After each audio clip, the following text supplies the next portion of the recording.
Wind howled from the Shredder Mountains like a live entity, driving dust across the hard-packed land and whispering warnings through the brittle juniper trees. It was early April in Colorado, but the morning air seemed cold. Weathered 49-year Wesley Grant stood with one boot on the lowest rail of his split cedar fence, eating dry grass, scanning the eastern ridge line.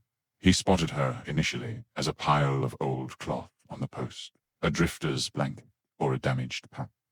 After lifting the folds, August observed pale skin, a lifeless hand with curled rope, and a half-buried face in dust. Wesley released the grass stem and moved quick boots on the soil. As he approached, the girl appeared tethered to the fence like a calf for slaughter. Ripped dresses hung like damp rags. Her dark hair was matted with dust and blood, and her lips were broken and scorched. "Hell," Wesley mumbled, kneeling. He cut the rope with his belt knife, and the girl sank into his arms. She was too light for a nearly grown woman. Her wrists were raw from rope rubbing. Her eyes opened as Wesley caressed her cheek coldly. Her thrashing resembled a captive animal gasping. "Don't touch me," Wesley stopped, raising his hands. She crept back till her spine touched the post, panting like a cornered animal. Her wild eyes were terrified and in anguish. She gazed at him like he should draw a whip.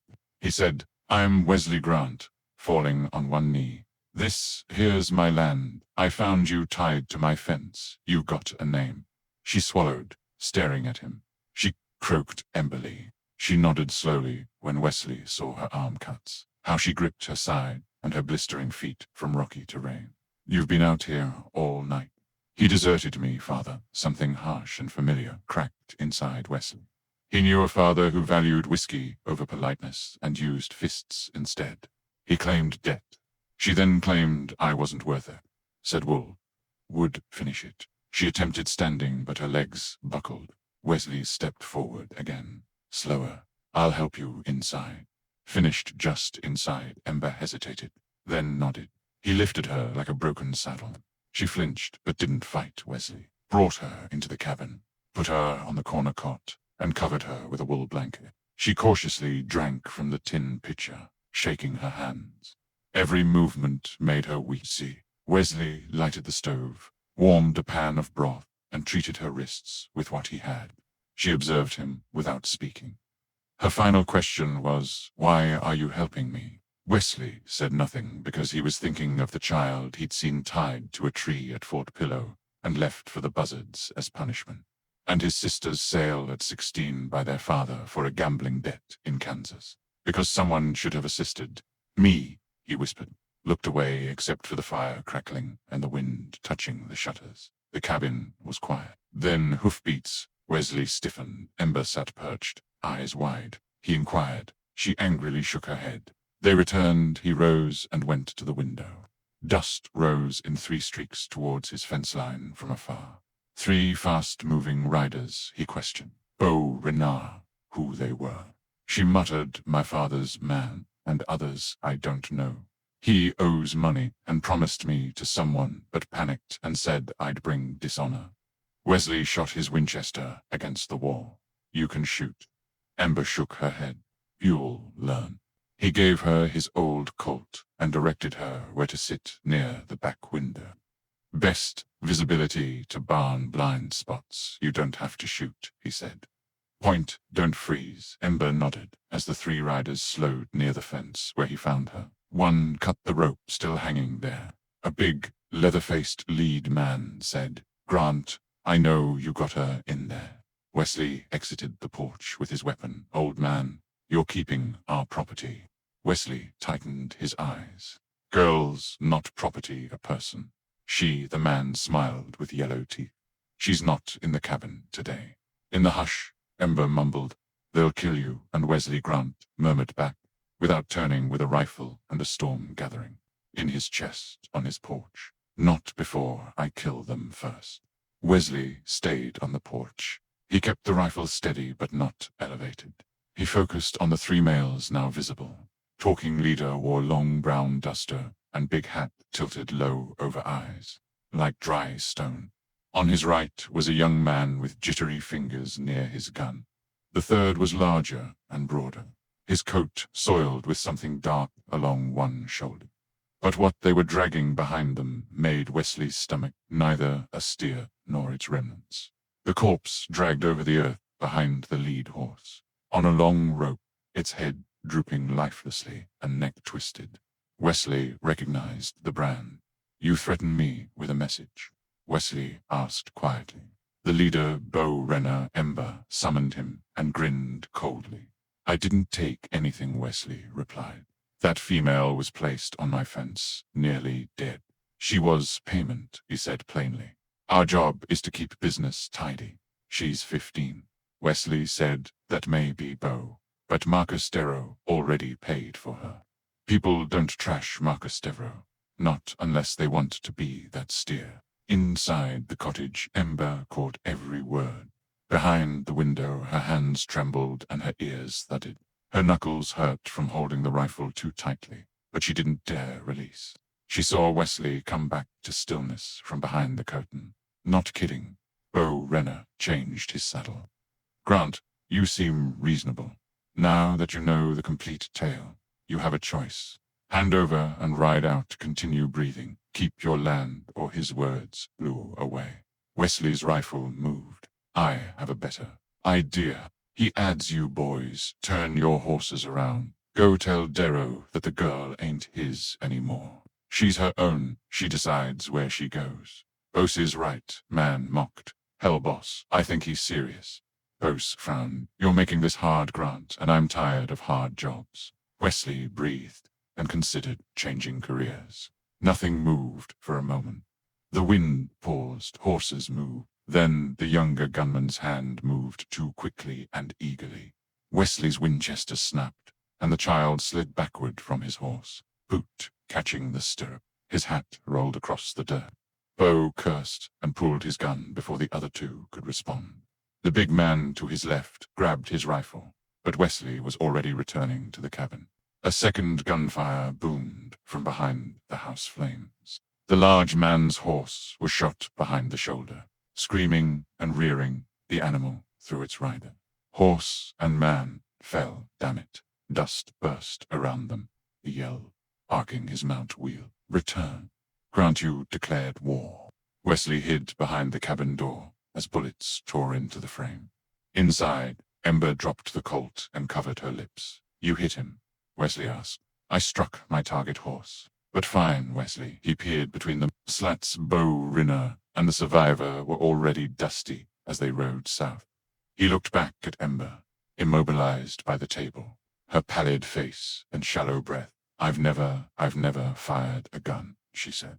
Wesley nods. "You did well. I didn't kill the horse, and neither did you. He'll live, but his rider may not." Ember sat gently on the bench with the window rifle in her lap. "Drink," Wesley replied. "You're going to need your strength," she said. "They'll come back." "Just yes," he answered, "with more men. Likely." "Then what do we do?" Wesley sat across from her, watching the fire. The mountain ridge behind the lodge sprang to mind. He thought of the old hiding cabin up there built when he ran dispatches during the war. "We hold," he said. "If they arrive, we make them regret it. But they're more than gunmen." Ember whispered, "You forget Lord Marcus Darrow isn't an outlaw. Owns judges, marshals. He has guys in Denver and Santa Fe. Do not cross Marcus. You vanish." Wesley looked at him. "You did." She glanced at him with more than fear. "Similar to hope," she asked. "Why are you doing this? You could have just turned me over, saved yourself." "Because the first time I saw you tied to that fence," Wesley said, "I saw someone I used to be us." Wind picked up outside again. After the dust trails disappeared, the sky to the south had a strange tension, like the desert knew what was coming. Devil's Gate was approaching war, and Wesley Grant tell you who's ready to battle again after years. The next morning was quiet. Wesley stood outside the cottage with a gun across his back, eyeing the vacant land beyond his fence. The steer corpse was half buried in dust where the horseman left it. Under the rising sun, bloated vultures circled above as flies buzzed lazily. It warmed like a bullet through the door. Ember swept shattered glass from the window she'd fired through. Her hair tied back and wrists bandaged. Color returned to her cheeks, but her eyes were still gloomy. Wesley turned at her step outside. She offered him a tin cup and added, "You didn't sleep. Didn't need to." She gently added, "I've never been shot at until yesterday." Sipping her coffee beside him, "I missed your poise." Wesley said, "That's half the job." You scared him. They watched the dawn rise silently. Finally, Ember asked, "What happens now?" Wesley nods at dead steer. "Now we prevent them from getting what they wanted." They filled the water barrels, put everything they could in the root cellar, and reinforced the windows by midday. Wesley showed Ember how to crack open, load, and aim a 2-shell shotgun. You exhale slowly and squeeze. Don't jerk, miss, she practiced on fence posts as Wesley dug shallow lines around the cabin and set up tin can and scrap iron tripwire alarms. Even though it was small, it warned them. Late afternoon wind whispered. On the ridge above the cabin, dust Wesley saw it. Another group of southern riders approached. Maybe more than 7, spread witch style. A black-coated man with a high collar rode tall in his saddle in the center like he dominated the world. Wesley grumbled as he ran down the slope to the cabin. Ember examined ammo inside. She looked up when he entered. A nod indicated their presence. It appears they had company. Ember clutched Wesley, placed the weapon on the table. "Listen, stay back. If things go wrong, exit through the root cellar, ride north the canyon path. It'll put 3 miles between you and them before they realize. I'm not abandoning you," he stared at her. "Seriously, no discussion. You survive." "That's duty," a horn honked outside. 3 brief explosions. The signal Wesley returned to the porch. But Beau Renard wasn't there. Marcus DeVoe dismounted cautiously, dusting his immaculate boots. He was around 6'1", with strong cheekbones, and silver hair combed nicely under a black hat. His coat was well-tailored, Eastern City made, yet his movements were too precise and serene. He didn't require posture. That was done by his backers.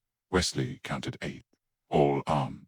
Watching, Darrow halted 10 steps from the porch and glanced up. His pale gray eyes were icy. "You must be Wesley Grant," stated a pleasure. Darrow grinned softly when Wesley didn't respond. "I see you've made a rather inconvenient choice. She's not yours." Dro looked at the cottage Ember Lee, Josephine's daughter. "I recall her strong jaw and stubborn eyes. You recall her mother." Devo smiled less. "I recall numerous things. I also recall what I paid for. A life, a contract, and a promise by her father to erase a debt he never intended to repay. She's 15. Wesley said you can't own her, but here I am." A younger man, possibly in his 20s, stepped forward with a gun slung low. "Prue," he requested we take the house, boss. Darrow lifted one hand. "Not yet." He stared at Wesley. "Did you fight in the war?" "I fought for my own good." "Then you realize that everything has a price. Sometimes bloody, sometimes silent." Darrow briefly intervened. "Give me the girl. I leave you in peace. She's mine by law and claim, not yours by anything." Behind them, Ember entered the porch with a shotgun. "Looks like your mother, Ember, didn't flinch. You left her. I gave her comfort, food, money. She gave me a child. You abandoned us." Darrow's voice intensified. "I spared you. You sold me. You were a promise. No. She shouted, elevating the shotgun. "I'm a person and not yours anymore." Tension snapped tight. Writers switched. One grabbed his revolver. They were separated by Wesley. "We're done discussing." Darrow examined him. Then he gently faced his guys. "Stand back." Riders glanced confusedly, but Darrow walked back to his horse and mounted smoothly. Looked down at Wesley. He said, "I'll return tomorrow. When I finish law with paper, I'll take her." He paused. "Still here. I'll bury you with that steer." Darrow galloped south with his soldiers, leaving dust and despair behind. Ember sat silently at the cabin table. "They're not giving up," she murmured finally. "No." Wesley agreed. "But not us." Devil's Gate night was black as smoke. In the cabin, Wesley sat at the table with his Winchester across his knees, cleaning it piece by piece. Ember sat opposite him, legs curled up beneath her on the bench, hands wrapped around a tin cup of cooling coffee. After Devo left, neither spoke much. The silence was worse than the threat of gunfire. Finally, Ember spoke. Your trust in him to enforce the law, Wesley, didn't search up a bluffing man. Not when he has the coin, Ember nodded slowly. Tomorrow, what happens? It depends. Reassembling the gun with skilled fingers. Wesley replied, we stall. If he brings legal document, we fight. If he comes with guns again. A pause. What if he comes with both? Wesley smiled tiredly. We then improvise. Crackling fire through swirling shadows on log walls. Ember gazed at it distantly. Josephine Calder, my mother, said she came from New Orleans and ran from a family that wanted her to marry an old banker. She met Jedediah Lee on a steamboat traveling west and thought he was a gentleman. I've met polished poison dudes. Dropped Ember's voice. He wasn't my dad. Not bloody, sharpened stare. Wesley said nothing. He said, waiting. Ember continuing. My mama misled a powerful man into thinking he was a father, and when it didn't work, she ran. She looked up, eyes burning, but she didn't go. He threw her away. Wesley nodded slowly. When Ember died of jaw-clenched fever, Jedediah dumped her in the Auyo without burying her. Says waste of effort for used-up trash. I was 13, as if holding their breath. They fell silent. What did Jedediah do to you? After Ember hesitated, her fingers tightening around the cup. You ever had someone look at you like you weren't real? She remarked like you were a piece of land or a sack of flour, something they owned. Tightening throat, Wesley, he knew her voice's weight without details. He had the one I tried to run when Ember whispered. Came 6 miles barefoot, hid in canyon. He found me at night. He then suggested selling me, saying Darrow might want to buy my blood. A chill ran through her. The fire was scorching, but he wasn't cruel. He was worried Devo would kill him if he found out. Wesley slowly crossed to his whiskey rack. He gave her a measure of a second cup, saying, for your nerves, just a sip. She drank without complaint and coughed quickly. You think Devereaux knows what Jedediah did to you? Wesley said. No, she responded, and I suppose that's the only reason Jedediah is still alive. Then maybe that's our play. Ember frowned. Deros proud. Regrets. He wants you back not because of you, but what he lost. She nodded. If we show him what Jedediah did to his property, he'll murder him or leave you. The fire sparked the flue. I don't want revenge, Ember muttered to the embers. I want to become invisible and ride so far they forget I was born. Wesley stared at her. You ever ride north of the lovely water? She shook her head, tall, grassy. Plains where you lose your horse, lawmen. No Devo, just sky and air. You suppose I could make it with time and money, but not tomorrow. No, she said. Tomorrow's battle both halted at the doorknob. Wesley walked to the door with his rifle ready. He cracked open. A man with a bowler hat with dust on his shoulders held a satchel outside. He said smooth names in the evening. Before legal courier documents for Mr. Wesley Grant. Wesley tightened his eyes. Marcus DeVoe, sir. Court order, State of Colorado, signed and witnessed. Wesley fully opened the door with a weapon at his side. Ford presented the documents to DeVoe, making bite official. He said he'll return to sunup with the sheriff and expect complete cooperation. Ford tipped his head. Good luck to you, sir. Wesley received the papers without saying anything. P disappeared into the darkness, leaving Wesley in the doorway. Law, now as heavy as a bullet inside Ember, stood. What now? Wesley closed the door. Now, he said, we fight, unexpectedly, fighting the way. Wesley heard hooves before the sun even crested the mountain. His weapon was loaded, and a cup of coffee was cooling on the table. Ember stood with her breath fogging the back window. Her sleeplessness was obvious. She had tired yet concentrated eyes. Her Colt was holstered like she'd always worn it there early, she said. Wesley nodded, indicating nervousness. Riders left dust behind them. Not 3, not 7, but 13. Professional killers, hired hand soldiers in every aspect but uniform, moved with formation confidence. Marcus DeVoe rode in the center with a man Wesley hadn't seen in 20 years.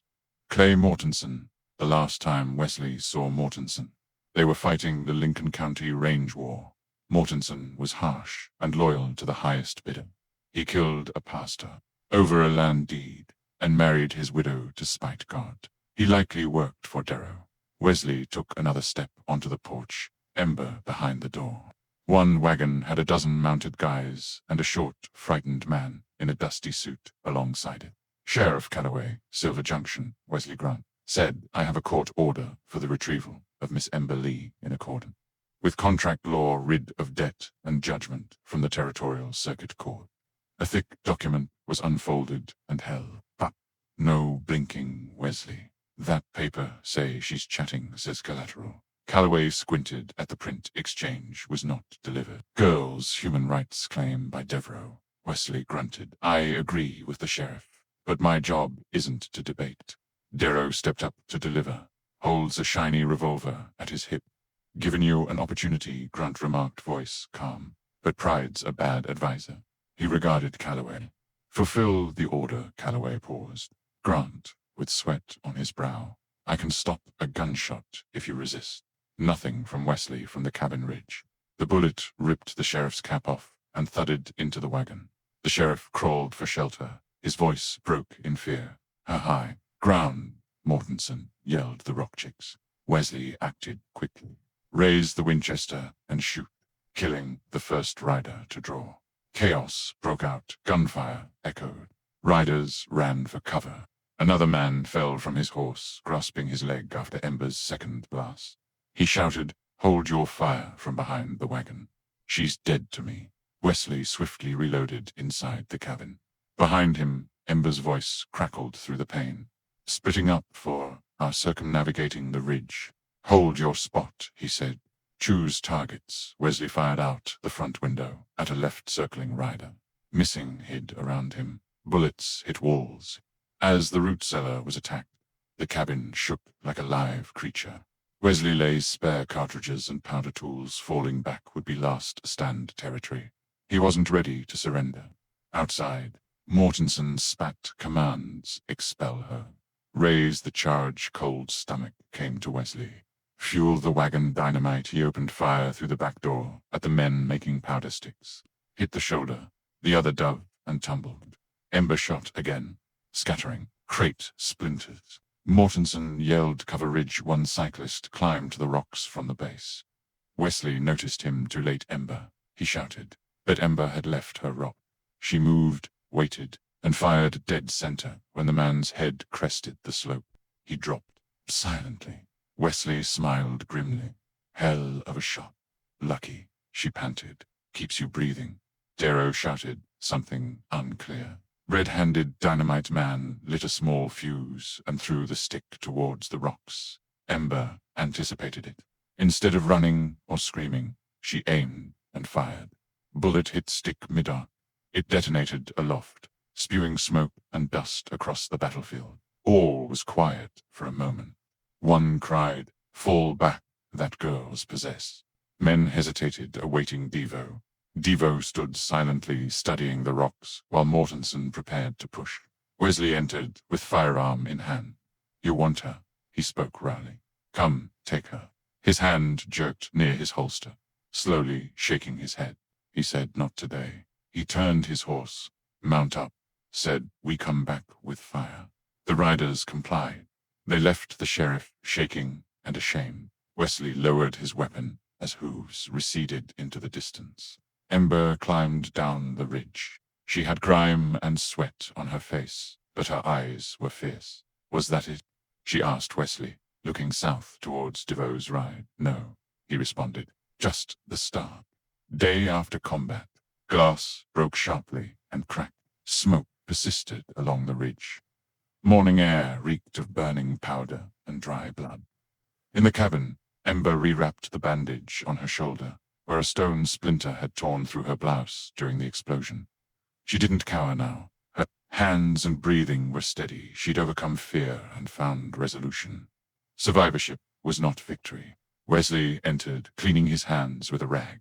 3 men dead, you did that. I didn't mean to murder anyone, Ember responded. You didn't mean to live either, but here we are. She smiled tiredly. Sheriff hurried back to Silver Junction. He said doubt he'll sign another warrant anytime soon, but Devereaux will come back. Wesley nodded. He's far from done. They moved supplies up to the Ridge Cabin, an ancient scout station Wesley erected in his early years in the territory for hours. Hidden amid rocks, it was undetectable from below. From there, Ember could see miles of valley. They were finished when a fresh sound came up the breeze. Plenty of hooves. Wesley raised the spyglass. Pale, what Ember asked. It's not just riders. He brought another wagon. Priest. Ember blinked at more powder. A black-robed priest with a sword-like Bible. Riders approached gently this time. No fear, no rush. They organized dangerously again. When they stopped at the fence line, Darrow cried out from the saddle, Mr. Grant, Miss Lee, I'd rather not have additional graves. Wesley was barely visible behind a stone wall on the ridge. His rifle rested on his lap. He called back, You don't like the result. The priest spoke up. Nervous youth. He clutched a folder with my compromise proposal. Not interested in paper, Mr. Darrow is willing to chop him off. Wesley. It's not paper, Darrow stated sharply. It's truth. He said, I know what Yedodia did to her. I didn't know before, but I know now. Narrowing his eyes, Wesley, my communication style, one of his men, he revealed everything.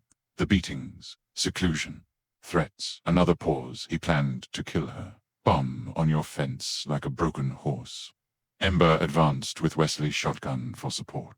She remarked coldly, And that makes you the hero now. No, Darrow responded. It makes me your father. The word rang across the ridge like a dead town bell. Wesley regarded Ember. Her face was blank. Not shocked. I calculatedly left your mother. Devereaux continued louder. I thought she was using you to trap me. I thought I was above it and was wrong. Finally dismounted, hand away from gun. I returned because I wanted to own you, thinking I had claim to you after paying for you. His eyes appeared human for the first time as he eyed her. But then I witnessed what Yedodia did, and that you were never mine. Wesley observed, I have no right, however. I regret this. And he motioned to one of his men who delivered a hefty packet. He stated, $5,000 in gold notes would get you out of this territory. No more following or searching, and you'll never hear my name again. Wesley advanced with weapon still down. I won't lose you the same way. Darrow didn't hesitate since I lost your mother by controlling her. Ember gazed at him and whispered, Would you have said this if I hadn't shot your men? No, Darrow remarked. But blood opens eyes faster than love ever did. Wesley stepped down and examined the envelope. Real bills stamped presented to Ember. You believe him? No, Wesley replied, but I think he's done. This time, Devo mounted slowly. Returning to the wagon, the priest riders circled. Then Devo spoke again. He said, Bury Yedodia, deeper than his misdeeds, and they rode. No gunfire, no dust, just silence. Ember held the envelope like it weighted more than iron while sitting by the fire at the cabin. What now? She muttered. Wes stirred.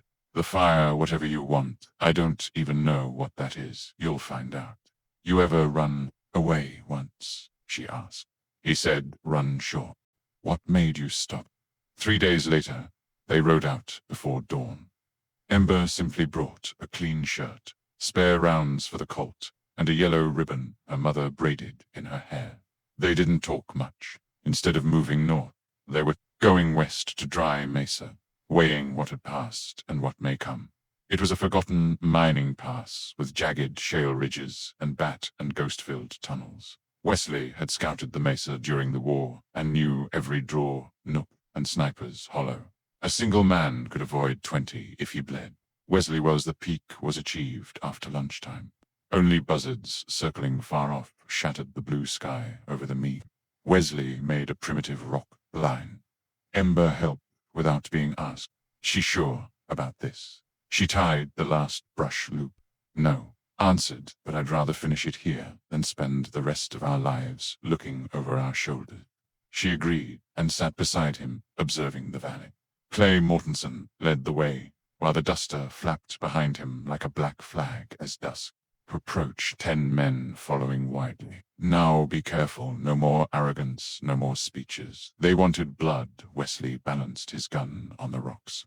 Ember sat left Colt ready, back against mesa wall. Take the left.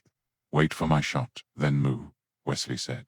Have no doubt, the first shot shattered the air like a hammer. Wesley blasted the lead scout in the chest. The mesa exploded. Shots rang out from both sides. The mesa provided no protection for Mortensen's men. Dunk shifted. Ember shot twice. Wesley moved like a shadow reload. Reposition firecrawler. They were ghosts in the rocks. But Mortensen was smart. 2 men were dispatched around the side. Too late, Wesley saw them. Reardor, his barking. Ember turned to see figures climbing the slope behind them. Shot once, missed. One hip was hit by second shot. Screaming, he slides down the rock face. Others continued coming. With his handgun drawn, Wesley greeted him as he topped the ledge. Fists flew as they came together. He was younger and faster. Wesley got a rib strike and felt something fracture, but keeps going. The man became limp after he elbowed him in the throat and slammed his head against the stone. Blood covered his clothes as he panted. Ember gazed at him. You all right? He replied. We're not done. Now Mortensen was yelling orders below. He knew Wesley numbered his soldiers. Only 6 remained, and Mortensen boldly came forward with rifle across his back. Grunt, he cried. You want this to end? Come out and finish it. Wesley spat blood into the dust. Stay here, he commanded Ember. No, I said. I'm not watching you die alone, she said. They looked at each other, and Wesley stood with a gun. In the fading light, Ember flanked low through the brush. Mortensen smiled like a coyote 30 yards away, with handgun holstered. He thought you'd come. You were always stupid bold. Funny, I was thinking the same about you, Mortensen. Drew first. Wesley fired quicker. First bullet impacted Mortensen's calf, then Wesley's shoulder. They stumbled, soaked shirts with blood. Ember shouted twice and missed, but hit one of Mortensen's men around the rocks. Others mindlessly returned fire. Wesley knelt, vision hazy, ears ringing. Mortensen approached, hobbling but standing with rifle. He scoffed. You always thought you could save something. Some kid, girl, or lost soul of yours. He cocked the revolver and froze. A rear shot boomed out. Mortensen looked down and dropped his gun. Stomach blood sprang out. He was stunned. Ember was 10 steps behind. Still smoking Colt, she stated, I'm to fight beside, not save. Without speaking, Mortensen fell. Wesley fell on his back, gasping.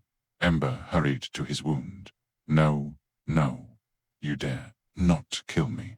Wesley moaning, no. But God, that hurts, she chuckled through tears. You stubborn old man. He regarded her proudly. That's my gal. Clay Mortensen was buried beneath the mesa rocks when the wind silenced the last gunfire. A stone pile keeps coyotes out without a cross or words. Others, Devo's last guys, whoever didn't run, lost their guns and were sent walking. Wesley spared them out of tiredness, not mercy. Killing occurred. Desert can sort the rest. Ember silently watched the cemetery site, feeling older than she was.